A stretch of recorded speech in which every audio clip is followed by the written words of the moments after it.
What a lot of people don't realize is in 1936, the very famous film Reefer Madness was sponsored by a group of liquor distillers. And I learned that in the strangest of place. I found it on the CNN International Quiz back in the 90s. It said, who sponsored the film Reefer Madness? A church group, B, the U.S. government, or C, liquor distillers. And honestly, I answered wrong 2 out of 3 times. Just because I didn't really think it'd be that overt. Yeah. Like Partnership for a Drug-Free America. When we talk about this, I think that the real reality behind prohibition wasn't that it got you high, because the government's job is not here to protect you from cigarettes, protect you from driving cars too fast into a tree, or to protect you from guns, or to protect you from knives, or to protect you from pharmaceutical drugs. In all reality, the government doesn't really care about your well-being. The reason they really stepped up and said marijuana was so bad is because it competed with a lot of the synthetic solutions that they were offering us now in society. Things like plastic, things like tree paper, things like petrochemical fuels were not actually always derived from these sources. And what, when we talk about everything leads to pot, in a really weird way it does. Back in the 30s, if I'd walked up to you and you'd been a hemp seed oils producer and you made paints and varnishes and things like that, or ropes or sails or heavy duty tents or canvas for art, and I'd walked up to you and said, hey, they're going to make a plant called Awesome illegal, you looked at me and said, I've never heard of a plant called Awesome.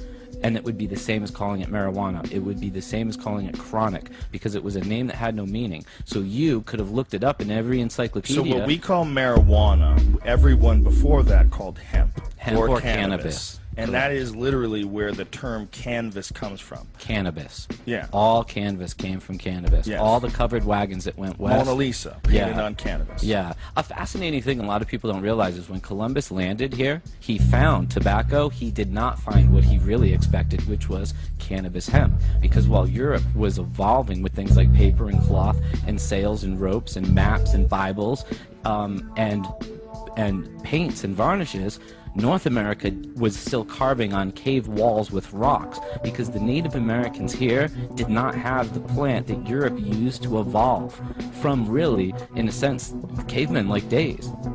So you think that the reason why Americans were not evolved, or Native Americans, was because they didn't have cannabis? Well, let me break it down. Really China invented paper 5,000... This is a theory, though, right? Wait a minute. History shows us China invented paper 5,000 years ago. Okay, hemp and mulberry. The second thing is when you start looking up canvas, the very first crops we farmed in Europe were hemp for cloth. We only got cotton gin in literally 1800, 1790 we got a patent for cotton gin. All the time we were humans before that, we were still wearing clothes that weren't cotton. We were wearing hemp, because hemp was everywhere we were as humans. This is why the Native Americans were wearing leather. They didn't have, you can't make corn t-shirts. You get me? Right. And when people think that our country was founded, our farms were founded on corn and cotton, they're kidding themselves. These people that are going to Farm Aid in a few weeks, thinking they're going to save the world by having locally grown produce, are stoned. We built these farms growing canvas so that those covered wagons could go west, and so soldiers could have heavy-duty clothes and tents, and so that people could actually have the materials that they used to, actually cross the Atlantic. This is where cannabis gets into a really big role, because when you go backwards and you say what was available, well, wasn't silk we were wearing, wasn't cotton we were wearing, wasn't rayon we were wearing, wasn't any of the synthetic fibers that we think we have today. It was realistically hemp. And hemp is what we started growing all over North America, because we needed to found this country, because we didn't have hemp growing. That meant we couldn't make ropes, we couldn't make paper, we couldn't make clothes, we couldn't make sails to sail back to Europe with, unless we grew hemp. They used to have to sail with barrels and barrels of hemp seed, because if they crashed, they would be able to grow back the source materials to fix their ship with to get the hell out of Dodge. You could eat the seeds while you were traveling, because hemp seed has been a nutritional source for us for thousands of years. And now we know through science, we prohibited this plant before we were using vitamins and minerals in the 40s when we had this big epiphany that were good for us. And we outlawed the #1 nutritious-based plant for these foodstuffs. And they were using this stuff historically because it traveled well, it's small, it crunches up, you can eat the hull. And what they would also do is they would plant it in places they went. Hemp seed was such a valued commodity in places like China, they would kill you if you tried to export their varieties of Chinese hemp. Thomas Jefferson, our president, smuggled hemp seed out of China, if you go look up his historical record. So just hemp, the textile, you think is responsible for a great deal of Europe's evolution? Just the ability to use it. Was paper a big part of our evolution? Was clothing a big part of our evolution? Was sails? Did sails help us at all? Rope? So these American Indians, which really came here in the Bering Strait from Asia, they just missed out on a plan. When you look at it this way, they did not have the tools available to them that the Europeans had. And they didn't even have, they weren't even riding horses until the Europeans The Spaniards came. brought That's a them lot of over, people that's don't true. even know that. They, you know, picture They were Indians nomadic, on wearing wild leather, horses, chasing animals. with their feet. They would run after them. See, what happened was they came out with a thing called a decorticator, and the decorticator allowed them to process the hemp fiber much easier. Before they used to use slavery. Yes. And then when slavery became abolished, it became a pain in the ass to use hemp, so they used cotton and all sorts of other stuff. And when they came with this decorticator, they were like, this is the shit, man. We're back. Hemp is back. Hemp is back. Wasn't it on the cover of Popular Science? Mechanics. Popular Mechanics. Yeah, did a very large article called Hemp, The New Billion Dollar Crop. Yep. And so everybody was like super like down for this. Like, this is it. And then when they passed these laws through Congress making marijuana illegal, these people didn't even know that they were outlawing hemp. They had no idea. No, they had no idea. They made a new name for it to sneak it through. The American Medical Association protested on much of the Marijuana Tax Act because of exactly that. They actually called it something else, so they would trick people. And a lot of the protests they got came late because people that were making paints and canvas had no idea they were outlawing their source product. When I was a kid, I thought marijuana was bad for you, it made you stupid, all these different things. But when I first started smoking weed, the thing that fascinated me the most was that there are two completely different strains that have very different effects. Just They're so not you know. different strains? Okay, let me break this down. Can I say this right now? Yes. All right, there's a lot of confusion in this. Before I went to prison, a friend of mine, he wrote Marijuana Botany, and he later wrote the book Hashish, but revised. His name's Robert Clark. He's forgotten more about cannabis than I've had an opportunity to learn.